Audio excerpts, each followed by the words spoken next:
సాధిద్దాం సాధిద్దాం ప్రత్యేక హోదా సాధిద్దాం సాధిద్దాం సాధిద్దాం ప్రత్యేక హోదా సాధిద్దాం సాధిద్దాం సాధిద్దాం ప్రత్యేక హోదా సాధిద్దాం కావాలని చెప్పేసి ఈ యొక్క ఆంధ్రులందరికీ కోసం ఒక రాష్ట్రాన్ని ఏర్పాటు చేయడానికి అని చెప్పేసి 58 రోజులు ఆమరణ నిరాహార దీక్ష చేసి ఈ యొక్క రాష్ట్రాన్ని సాధించినటువంటి ఒక గొప్ప వ్యక్తి.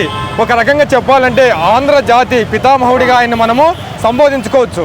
అందుకే ఆయన అమరజీవిగానే ఉండిపోతాడు. కాబట్టి ఈరోజు ఆయన 72వ వర్ధంతిని జరుపుకోవడం చాలా ఆనందంగా ఉందని చెప్పి తెలియజేస్తాం. మా రాష్ట్ర అధ్యక్షులు భీమారెడ్డి గారు, రాష్ట్ర కార్యదర్శి గారు, ఏంటి ఈరోజు మీ మొహంలో కలకలగా పడుతూ ఉంది? ఏంటి ఈరోజు మీస కట్టుకు ఏంటి కట్ట? మా అమరజీవి పొట్టి శ్రీరాములు గారు ఈరోజు ఆంధ్ర రాష్ట్రం వెలిసింది అంటే తెలుగువాడు గుండె మీద చేపెట్టుకొని నిద్రపోతున్నాడంటే కేవలం అమరజీవి పొట్టి శ్రీరాములు గారే. పొట్టి శ్రీరాములు అంటే ఎవరు అనే తెలియట్లేదు పిల్లలకి. ఆ రోజుల్లో ఆమరణ నిరాహార దీక్ష చేసి ఆ మహానుభావుడు కన్ను మూస్తే ఈరోజు రాజకీయం చేసి ముక్కలు చేసింది రాష్ట్రాన్ని. ముక్కలు చేసి మొత్తం ఎత్తుకుపోయి హైదరాబాదులో పెడితే, అది తెలంగాణలో పెడితే వాళ్ళు సపరేట్ చేసుకొని ఈరోజు ఆంధ్ర రాష్ట్రానికి అన్యాయం జరుగుతుంది. అప్పుడు మొదలైంది నాకు ఆవేదన.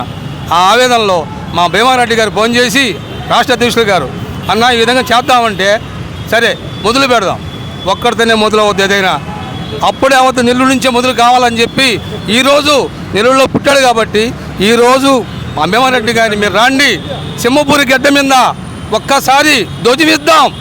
మాకు ప్రత్యేక హోదా కావాలి, లేకపోతే మా పిల్లలు సర్వనాశనం అయిపోతున్నారు. ఒకరు ఉద్యోగాలు లేవు. ప్రతి ఒక్క నా కొడుకు చెప్పండి, మా పిల్లవాడు ఈరోజు అడుగుతున్నాడు పోయి ఇంకో రాష్ట్రానికి పోయి. అవసరమా? ఒక్క రాష్ట్రంలో ఒక్క పార్టీ వచ్చిందా? ఆ పార్టీ వచ్చింది, మేము చేసేస్తామన్నారు. 25 మంది ఎంపీలు ఇచ్చాం. ఏం ప్రయోజనం?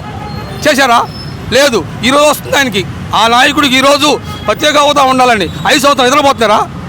నిద్రపోయారా మీరు? అందుకని ఈరోజు ప్రతి కాలేజీలో పిల్లల్ని ఉత్తేజపరుస్తాం.